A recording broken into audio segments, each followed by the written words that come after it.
Soundcheck Politik, der Podcast mit Andreas Stoch. Der Antisemitismus, der von rechts kommt. Da hatten wir auch schon, die AfD sitzt seit 2016 im Landtag von Baden-Württemberg.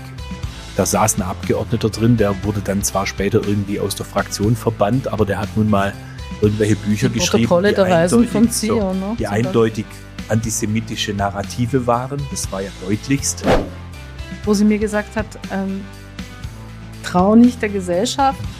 Ich habe einmal erlebt, wie schnell sich die Gesellschaft verändern kann. Und wenn man das einmal erlebt hat, dann kann man dem nicht mehr 100%ig trauen. Ich zitiere mal Margot Friedländer. Die hat mal gesagt, meine Mission ist, ich sage, seid Menschen. Wir sind alle gleich. Es gibt kein christliches, kein muslimisches, kein jüdisches Blut. Es gibt nur menschliches Blut. Ein ganz herzliches Willkommen an euch zu Soundcheck Politik, meinem Podcast, in dem ich euch, ihr wisst es, alle 2 Wochen begrüßen darf. In Soundcheck Politik geht es um die großen und kleinen politischen Fragen, aber es geht immer auch um Musik. Und mit wechselnden Gästen spreche ich nicht nur über aktuelle politische Herausforderungen, sondern natürlich auch über Musik allgemein und natürlich die besonderen Leidenschaften meiner Gäste. Und heute begrüße ich sehr herzlich Frau Professorin Barbara Traub. Barbara Traub ist Vorstandssprecherin der Israelitischen Religionsgemeinschaft Württemberg, seit 2013 auch im Präsidium des Zentralrats der Juden in Deutschland und Mitglied im Vorstand der Zentralwohlfahrtsstelle der Juden in Deutschland. Liebe Barbara, wir kennen uns schon lange und bleiben beim Du. Herzlich willkommen, ich freue mich. Ja, vielen Dank für die Einladung.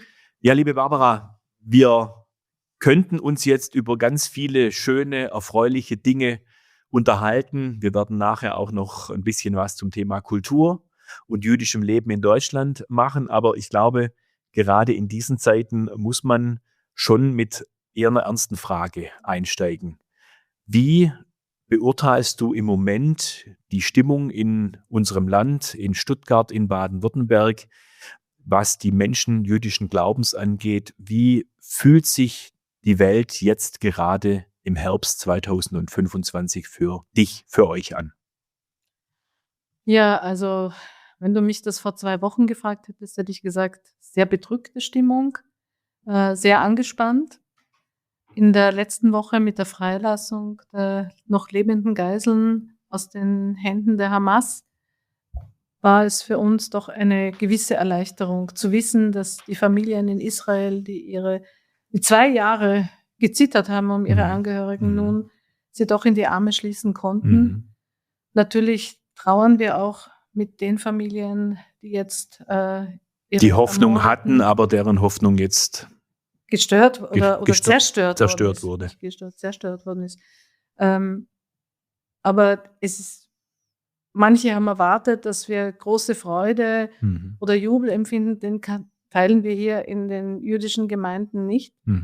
Denn zum einen gibt es nach wie vor die Hamas, es gibt die Bedrohung der Hamas, und zwar nicht nur im Nahen Osten, sondern durchaus auch hier auf deutschem Boden. Ja.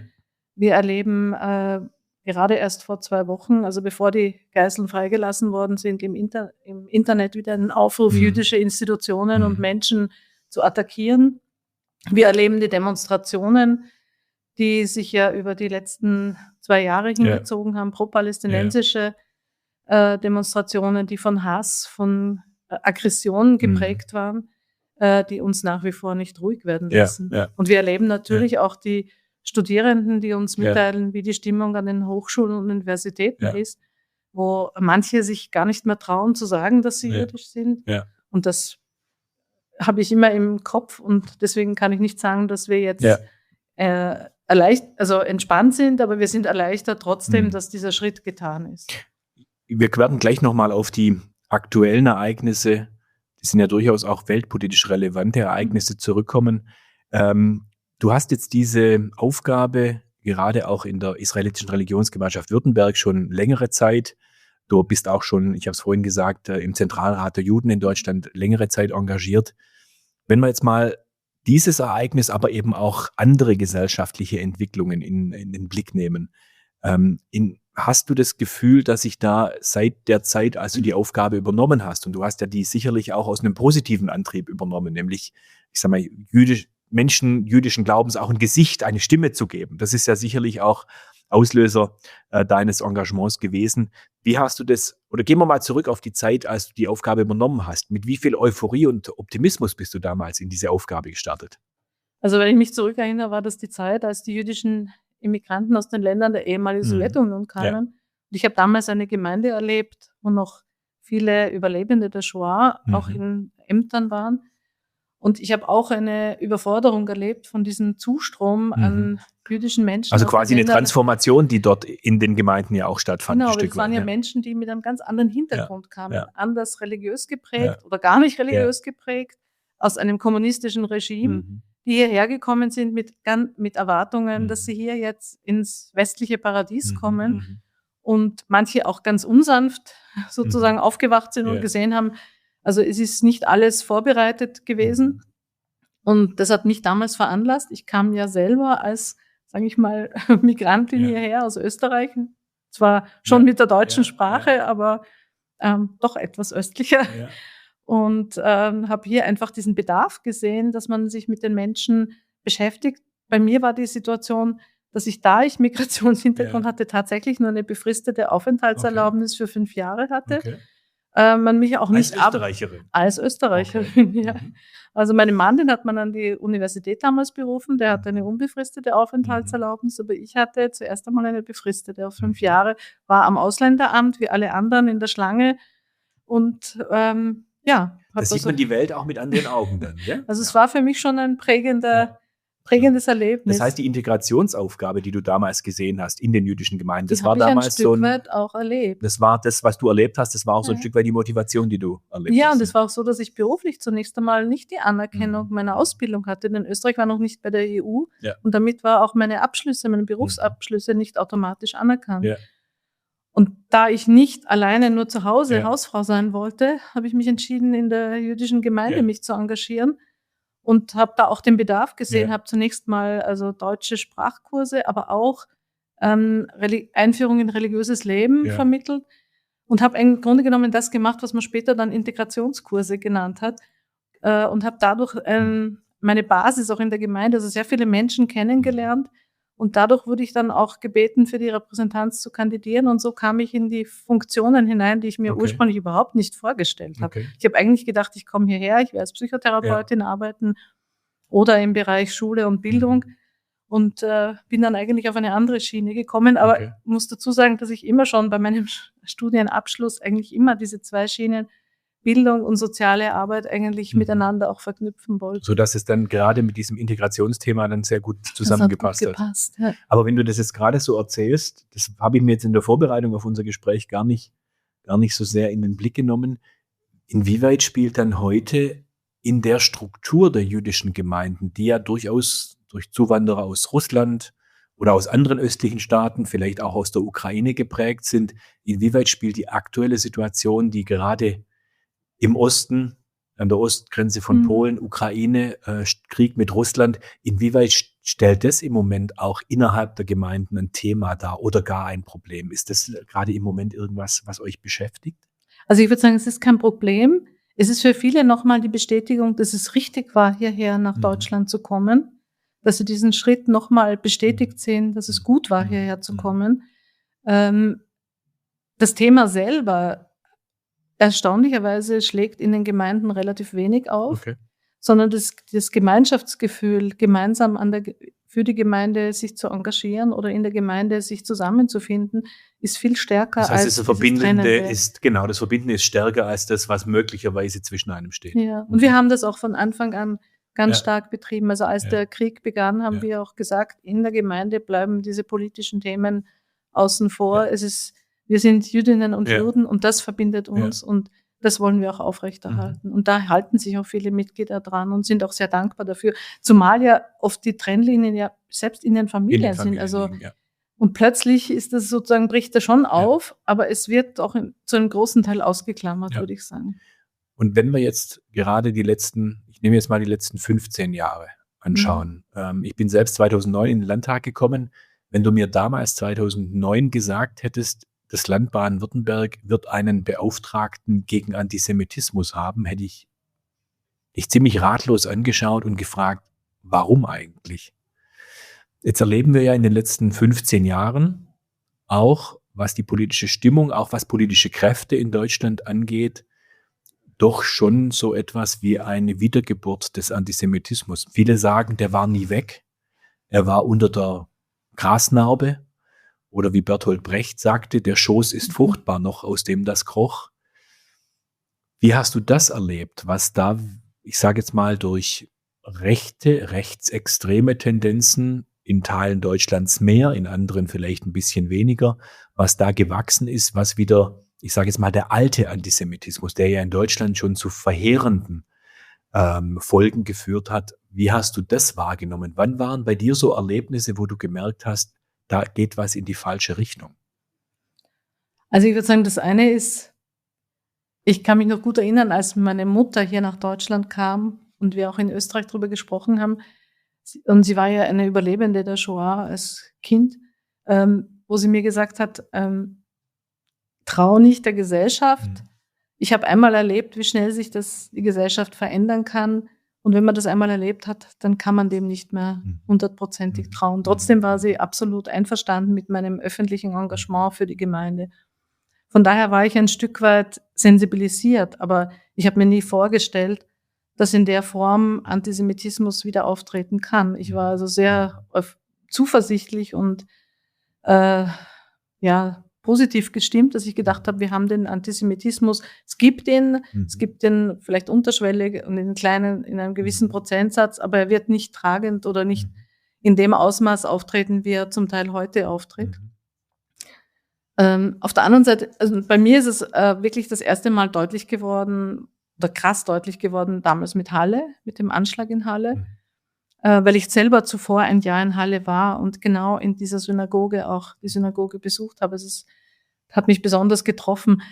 Aber trotzdem muss ich sagen, bei allem wachsenden Antisemitismus und bei dem Anstieg der antisemitischen Straftaten, was tatsächlich sehr erschreckend ist, in welchem Ausmaß, vor allem also nach dem 7. Oktober der Antisemitismus angestiegen ist. Trotzdem muss ich sagen, es ist für mich kein gesellschaftstragendes Element. Und es ist etwas anderes, als es 1933 war. Ja. Denn ich erlebe schon, dass sowohl von Politik, von der Gesellschaft, von den gesellschaftlichen Institutionen, den Kirchen sehr viel Unterstützung für die jüdischen Gemeinden gekommen ist. Und das weiß ich auch zu schätzen. Und das trägt auch unsere Arbeit als Vorstand in der Gemeinde. Ja. Ich glaube, das ist auch ganz wichtig, dass man, und wir haben das ja im Land Baden-Württemberg auch gezeigt, nicht nur einen Beauftragten gegen Antisemitismus, sondern wir haben den ja auch jetzt mit einem weiteren Zusatz im Titel versehen und für jüdisches Leben. Weil ich glaube, es geht ja darum, dass aufgrund welcher geschichtlichen oder bildungsprägenden Ereignisse Menschen mit Vorurteilen unterwegs sind, die wahrscheinlich bewusst noch gar keinen Menschen jüdischen Glaubens irgendwie erlebt haben oder begegnet sind. Ihr hattet mal eine witzige Aktion, die nannte sich Rent a Jew. Sag doch mal ein bisschen dazu etwas, weil ich glaube, das ist ja auch eine deiner in den letzten Jahren Haupthandlungsebenen, dass du sagst, wir müssen als Menschen jüdischen Glaubens, als jüdische Gemeinden Teil dieser Gesellschaft sein. Wir müssen uns öffnen.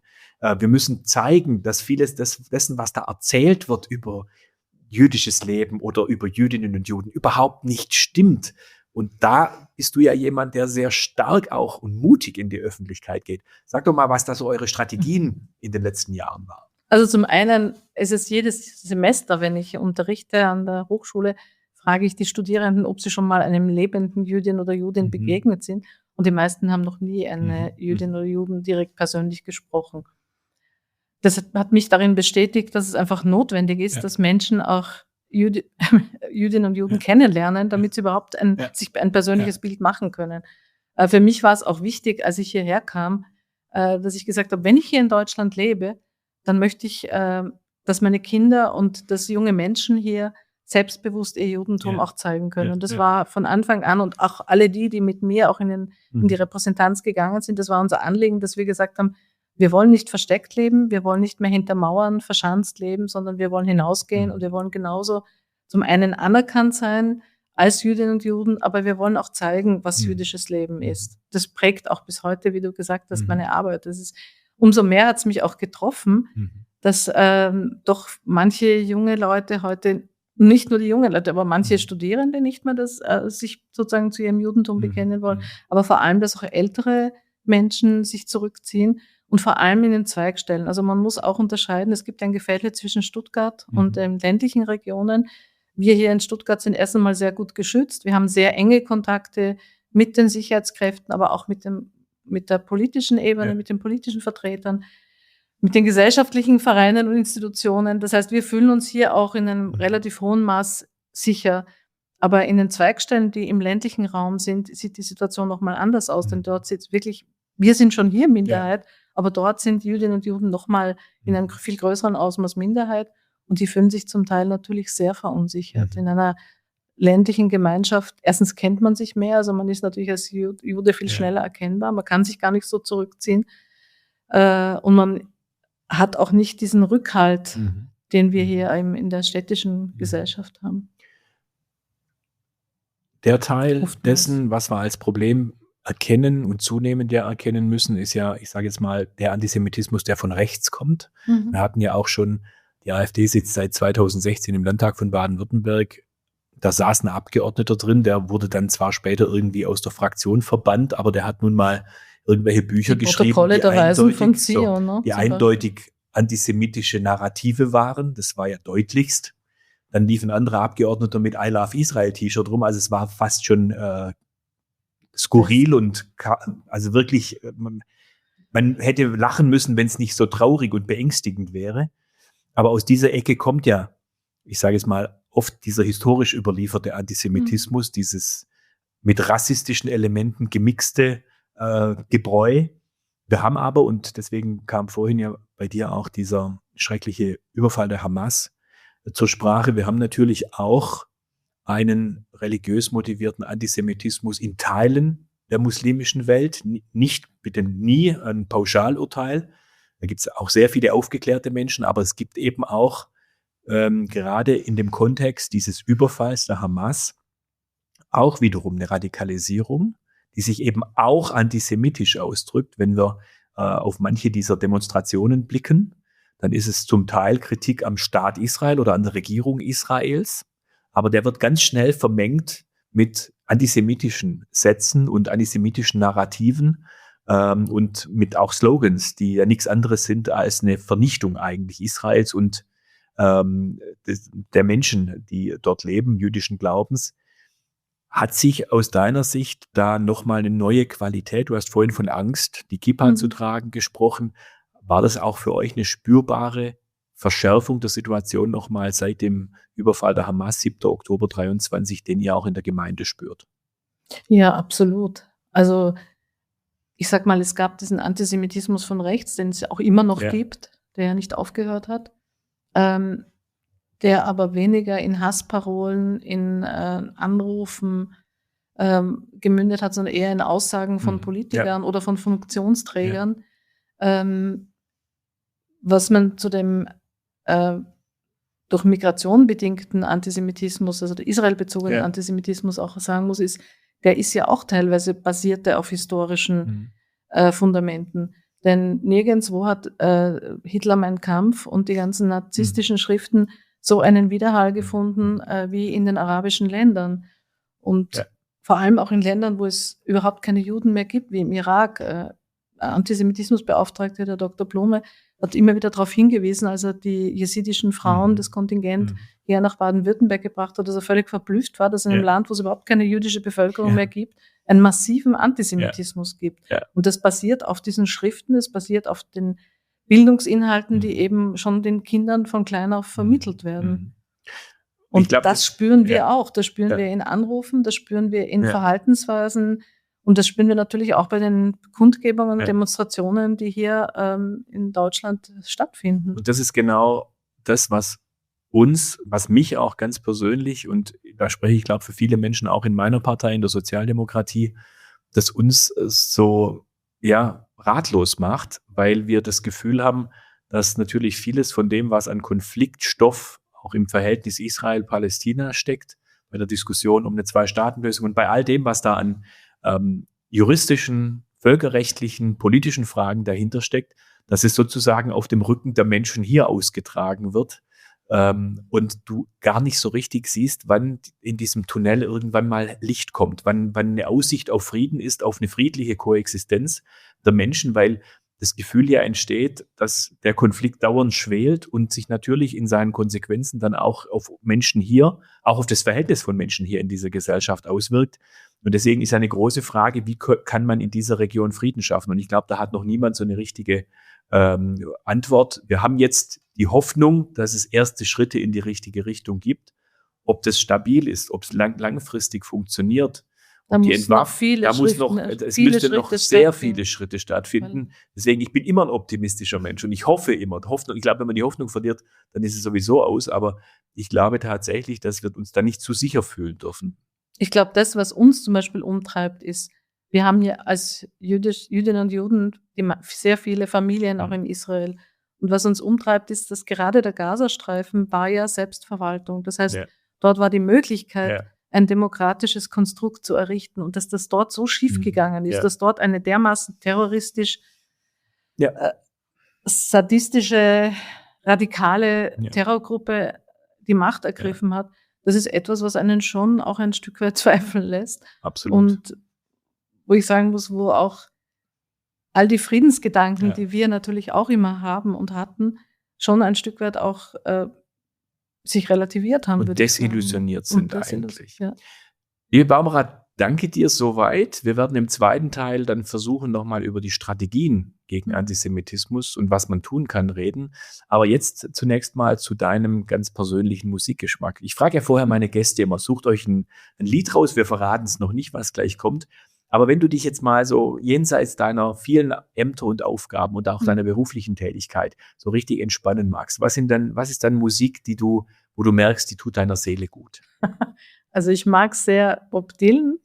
Der war ja in meiner Studentenzeit so damals ganz beliebt. Und wir haben alle, also Bob Dylan und Leonard Cohen, das waren die Sänger, die wir gehört haben, die natürlich damals auch sehr friedensbewegt waren. Damals ging es um den Vietnamkrieg. Ja. Und irgendwie waren wir alle der Meinung, wenn ich heute zurückdenke, dann hatten wir eine unheimliche Zuversicht, dass die Welt in Richtung Frieden geht. Obwohl, wenn ich es realistisch anschaue, damals war der Vietnamkrieg, es war der Kalte Krieg. Also die Chance, einen Frieden zu erreichen, war eigentlich zum Teil geringer als heute. Aber trotzdem waren wir damals überzeugt, dass es in Richtung Frieden geht und dass die Gesellschaft immer besser wird. Und deswegen höre ich ihn mir immer noch gern an, weil ich diesen Optimismus und diese Zuversicht mir auch behalten möchte. Das ist, glaube ich, liebe Barbara, ganz wichtig, dass in dem, was du gerade erzählst, ja auch ein Stück weit eine Zukunftshoffnung drinsteckt. Und auch wenn die Gegenwart vielleicht gar nicht so ermutigend ist, die Hoffnung da ist, dass die Menschen vernünftiger werden und lernen, auch aus den Fehlern der Vergangenheit. Deswegen lasst uns doch ein paar Takte von Bob Dylan, Blowing in the Wind hören. Before she sleeps in the sand, yes, and how many times must the cannonballs fly before they're forever banned? The answer, my friend, is blowing in the wind. The answer is blowing in the wind.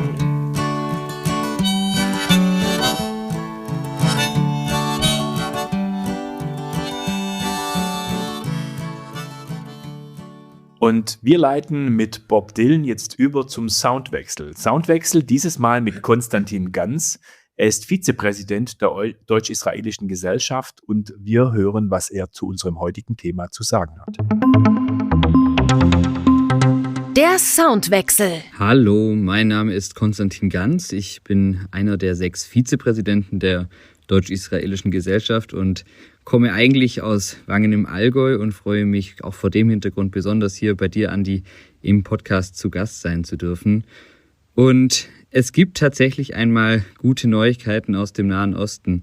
Die Bilder und Videos, die uns alle erreicht haben am 13. Oktober, die haben bestimmt kein Auge trocken gelassen. Die lebenden Geiseln sind wieder zurückgekehrt zu ihren Lieben nach Israel und haben das Leiden, das Bangen derer, die jetzt über 2 Jahre auf ihre Freunde, auf ihre Ehemänner, auf ihre Verwandten gewartet haben, endlich beendet. Und es ist auch so, dass natürlich das, was im Nahen Osten hat, Auswirkungen hat auf das, was in Deutschland passiert.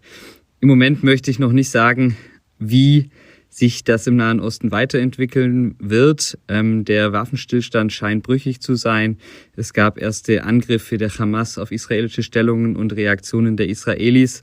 Zudem hat man Videos gesehen, in denen die Hamas Zivilisten in Gaza, ja, man muss sagen, öffentlich wirksam hingerichtet hat, um zur Herrschaft zurückzukehren. Der 7. Oktober ist jetzt ist über 2 Jahre her und hat sich enorm auch für die jüdische Gemeinschaft in Deutschland, auch in Baden-Württemberg, ausgewirkt.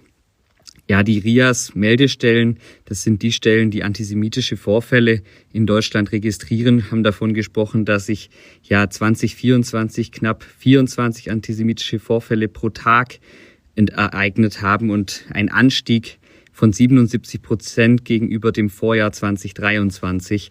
Das ist schon enorm, denn Jüdinnen und Juden werden auch hierzulande leider für das verantwortlich gemacht, was die israelische Regierung tut, und werden mit dem gleichgesetzt, was im Nahen Osten passiert. Und auch da sind wir natürlich gefragt, auch gerade als Sozialdemokraten, Klarstellung zu beziehen gegen jeden Antisemitismus, sei es von rechts, von links, islamistisch motiviert oder auch aus der Mitte der Gesellschaft. Es ist da unser gemeinsamer Auftrag, Aussagen zu widersprechen, egal ob am Arbeitsplatz, am Küchentisch oder in der Kneipe.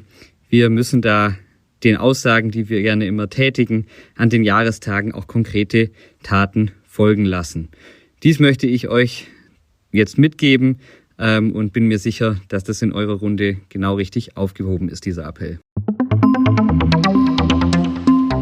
Ja, und ich denke, mit diesen klugen Gedanken und Sätzen von Konstantin Ganz gehen wir in den zweiten Teil unseres Podcasts heute mit Barbara Traub, der Vorsitzenden der Israelitischen Religionsgemeinschaft Württemberg. Er spricht ja das an, was wir im ersten Teil schon angesprochen haben. Ein Stück weit wird, ich sage jetzt mal, bei Menschen jüdischen Glaubens hier bei uns im Land die Verantwortung abgeladen für das, was einem vermeintlich an der Politik im Nahen Osten, an der israelischen Regierung nicht gefällt. Ich habe vorhin gesagt, es wird auf dem Rücken ausgetragen. Und es ist aber leider so, dass dann immer wieder auch antisemitische Zerrbilder gezeichnet werden. Und ich weiß, du bist, das haben wir vorhin auch gehört, grundsätzlich ein optimistischer und lebensbejahender und in die Zukunft blickender Mensch. Deswegen glaube ich, sollte unsere gemeinsame Aufgabe sein, wie schaffen wir es, was Besseres hinzukriegen? Was sind aus deiner Sicht die richtigen Strategien, um sich dem Antisemitismus entgegenzustellen? Du hast gesagt, es geht schon ganz früh los, dass Kindern diese Zerrbilder in die Köpfe gepflanzt werden. Was ist aus deiner Sicht der richtige Weg? Und da können wir ja jetzt verschiedene Bereiche, verschiedene Handlungsstränge ansprechen. Was sind die richtigen Strategien gegen Antisemitismus aus deiner Sicht? Also ich glaube zuerst mal, es gibt nicht nur eine Strategie und nicht einen Weg, sondern es muss auf vielen Wegen dem begegnet werden. Ich denke, ein ganz wichtiger Bereich ist Bildung. Das heißt, und zwar schon sehr frühe Bildung. Also wir überlegen im Moment sogar bei uns in der Gemeinde ein Konzept für Kindergartenerziehung in Hinsicht zu jüdischem Leben und jüdischer Geschichte auszuarbeiten und zu vermitteln. Natürlich dann in der Schulbildung und auch in der Erwachsenenbildung. Deswegen haben wir auch voriges Jahr das jüdische Bildungswerk Baden-Württemberg eigentlich gegründet. Wir in Württemberg sind etwas schneller. Die Badener haben es jetzt dieses Jahr eröffnet, wo wir ganz gezielt und bewusst hinausgehen, nicht für uns als jüdische Gemeindemitglieder, sondern hinaus für die Bevölkerung Baden-Württembergs, jüdische Themen, jüdisches Leben möglich zu machen, zur Begegnung, zum Austausch, zu Gesprächen. Wir sind auch ganz bewusst aus Stuttgart hinausgegangen. Wir haben in Schwäbisch Gmünd begonnen, sind jetzt in Aalen, haben mit Ludwigsburg Kontakt vor allem auch mit den Hochschulen Kontakt aufgenommen, weil gerade an den Hochschulen ja auch Antisemitismus sehr virulent im letzten 2 Jahren war. Und wir wollen eben gezielt in die Bildungsinstitutionen gehen. Der Zentralrat selber hat ein Projekt aufgelegt, das Schulbücher vor allem also im Geschichtsunterricht und Religionsunterricht auf antijüdische Inhalte überprüft werden. Wir versuchen, Begegnung zu ermöglichen auf kultureller Ebene, auf Bildungsebene. Ja. Das sind unsere Strategien. Und ich glaube, dasselbe gilt eigentlich auch für die Gesellschaft, dass wir die Gesellschaft erstmal auf diesen wachsenden Antisemitismus sensibilisiert reagieren muss. Und das eine ist eben der Bildungsweg und die Vermittlung ethischer Werte, unserer demokratischen Werte. Ich glaube, wir haben viel zu lange geglaubt, dass Demokratie ein Selbstläufer ist. Das ist es nicht, das haben wir jetzt erfahren. Und auf der anderen Seite aber auch Grenzen zu setzen und auch zu wagen, dort zu sagen, wo es Grenzen gibt. Das heißt auch nicht wahllos. Ich glaube, falsch verstandene Toleranz ist auch der falsche Rat. Ich glaube, auch das müssen wir uns damit stärker beschäftigen. Also du sprichst natürlich sehr stark den Bildungsbereich an. Ich glaube tatsächlich, dass es in der ersten Stufe da zunächst mal um Sensibilisierung gehen muss, weil Menschen, die jetzt nicht selbst von Antisemitismus betroffen werden, möglicherweise gar nicht das Sensorium dafür haben. Und trotzdem gibt's eben diese Sprüche auf Schulhöfen oder was weiß ich wo nachgeplappert wird. Und ich glaube, dass es da sehr viel Sinn macht. Ich sag mal, die Menschen, du hast gerade das Thema Werbung für Demokratie angesprochen. Das ist nicht irgendwie ein Selbstläufer, sondern man muss es immer wieder bewusst machen, welche Vorteile und Freiheiten eine Demokratie auch mit sich bringt, aber eben auch Verantwortung. Wo Freiheit ist immer auch Verantwortung. Und ich glaube, das ist ganz wichtig, dass man auch eine gesellschaftliche Mehrheit hinter sich hat, wenn es um diese Themen geht. Du hast ja vorhin auch gesagt, du hast das Gefühl, dass es in der Gesellschaft diesen Resonanzboden gibt und ein großes Verständnis und eine große Unterstützung auch in der Politik. Ich glaube, das ist eine wichtige Voraussetzung, um auch Auswüchsen, wenn es auch nur weniger sind, sich gemeinsam entgegenzustellen. Weil das Schlimmste ist, glaube ich, wenn die jüdischen Gemeinden das Gefühl haben, allein zu stehen in diesem Kampf. Und deswegen, glaube ich, hilft nur Offenheit und das Aufeinander zugehen. Ich glaube, da sind Einrichtungen wie auch der im Land eingerichtete Antisemitismusbeauftragte Michael Blume ganz wichtige Partner, weil es werden ja auch ganz oft Veranstaltungen von politischen Organisationen, aber auch von Verbänden gemacht, wo er eingeladen wird, um über das Thema zu sprechen. Wie ist euer Kontakt zu Michael Blume? Ich glaube, das kann man ja sagen, ist etwas, was ein Vorzeigeprojekt. Also wir haben ihn ja seinerzeit vorgeschlagen bei einem Jahresgespräch mit dem Ministerpräsidenten Kretschmann, wo wir gesagt haben, es wäre gut, wenn es Baden-Württemberg einen Antisemitismusbeauftragten einstellen würde. Und Baden-Württemberg war das erste Land der Bundesrepublik, das einen Antisemitismusbeauftragten sich dafür entschieden hat. Und als wir gefragt wurden, wen wir dafür wollen, dann war das Michael Blume. Ich kenne Michael Blume schon sehr lange, noch lange bevor er Antisemitismusbeauftragter war.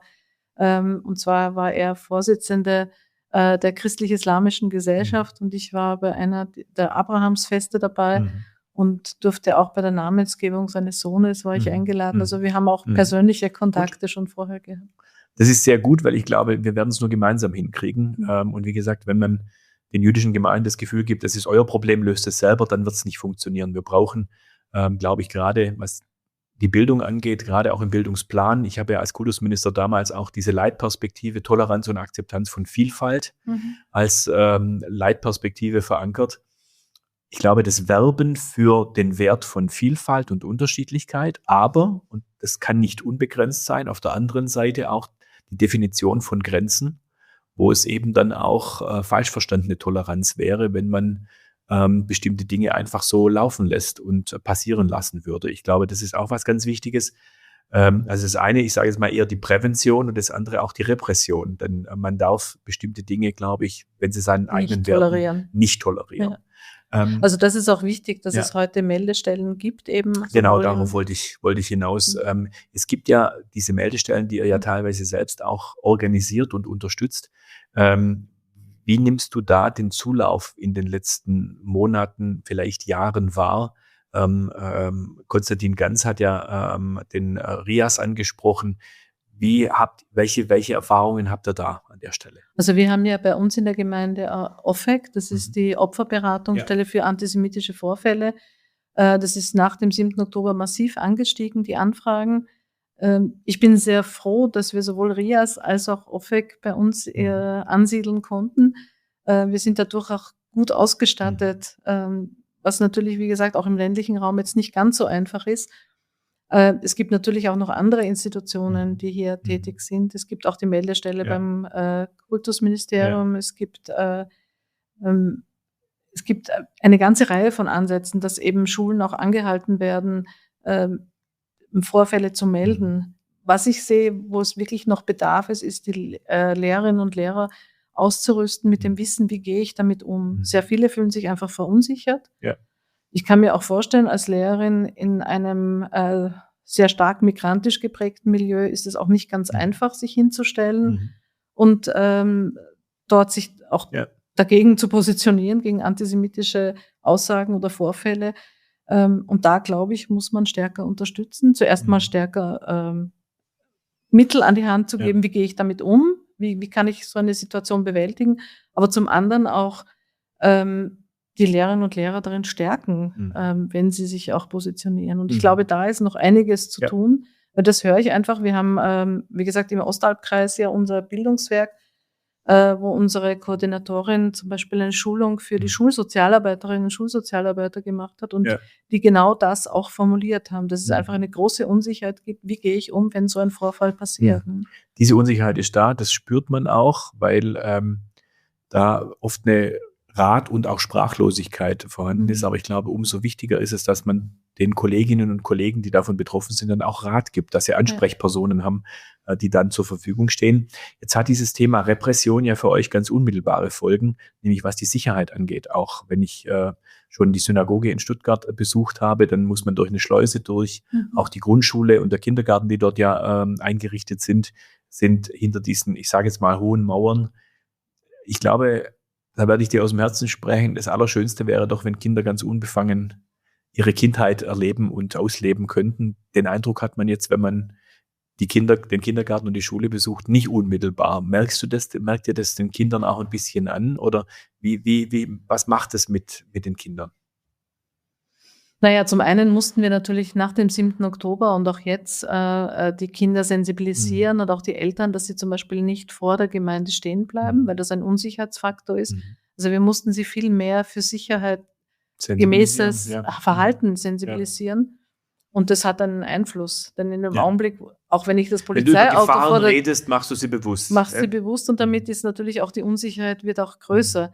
Auf der anderen Seite muss ich sagen, die Eltern sind sehr diszipliniert und schicken ihre Kinder. Also wir haben jetzt nicht das Gefühl, dass weniger Kinder zum Beispiel in den jüdischen Kindergarten oder in die Grundschule geschickt werden. Im Gegenteil, wir haben sogar einen größeren Zulauf. Okay. Denn Eltern haben den Eindruck, dass dort die Kinder eben gesicherter sind, dass sie nicht in allzu frühem Alter schon mit Antisemitismus konfrontiert werden, dass sie eben ihre religiösen Symbole tragen können, ohne angefeindet zu werden oder zumindest unter Umständen ausgegrenzt auch werden. Ne? Aber es prägt natürlich die Gemeinde. Auf der anderen Seite muss man sagen, wir haben natürlich ein unterschiedliches Bewusstsein. Auch für uns ist Sicherheit, wenn wir den Polizeiwagen sehen, wenn wir die Schleuse haben, während für die nicht-jüdische Bevölkerung ist es oft was Abschreckendes. Ein Zeichen von Unsicherheit, weil da muss ja was sein, damit man das braucht. Ja. Also das sind so die unterschiedliche Wahrnehmung. Die Ambivalenz. Aber wir sind natürlich zum einen sehr dankbar, weil in dem neuen Staatsvertrag, den wir im letzten Jahr abgeschlossen haben, haben wir als dritte Säule, bislang hatten wir 2 Säulen, haben wir als dritte Säule die Sicherheit, wo wir Gelder dafür bekommen haben, Förderung bekommen haben, dafür, dass wir die Gemeinde auch mit entsprechendem Material, technischem Material, aber auch personell aufstocken können. Gut. Und das hat uns schon auch sehr ein Stück mehr Sicherheit gegeben. Ich glaube, in dieser Phase, in der dann dieses Bedrohtheitsgefühl stärker ist, ist es sicherlich auch eine Erleichterung, wenn man das Gefühl hat, dass dort an der Stelle was gemacht wird. Absolut. Weil das braucht ja. Und wir haben, also es war schon eine Diskussion, wir haben hier du hast gesagt Mauern, wir haben eigentlich wenig Mauern, wir haben einen Zaun, den wir eigentlich als ursprünglich gedacht als Symbol an die ehemalige Synagoge, die dort stand, wo auch so ein Zaun war. Und wir wollten das eigentlich nur als Zitat anbringen. Und es gab tatsächlich schon nach Halle von einigen Mitgliedern der Gemeinde der Wunsch, wir sollen doch das zuschließen. Und wir haben uns damals ganz stark dafür eingesetzt, also ich und meine Kolleginnen und Kollegen in der Repräsentanz, dass wir gesagt haben, nein, die Tür soll offen bleiben und man kann tagsüber jederzeit auch hinein, man kann vor die Synagoge treten, man kann vor das Haus treten und wir sind offen. Aber es hat schon viel auch Überzeugungskraft gebraucht, dass wir den Menschen und unseren Mitgliedern auch vermittelt haben, Offenheit, wir müssen offen, wir wollen offen bleiben, wir wollen uns nicht zurückziehen. Ich glaube, dann haben diejenigen, die Böses wollen den Erfolg, wenn man sich verkriecht. Ja. Und deswegen drehen wir das jetzt, glaube ich, zum Ende unseres Gesprächs ins Positive.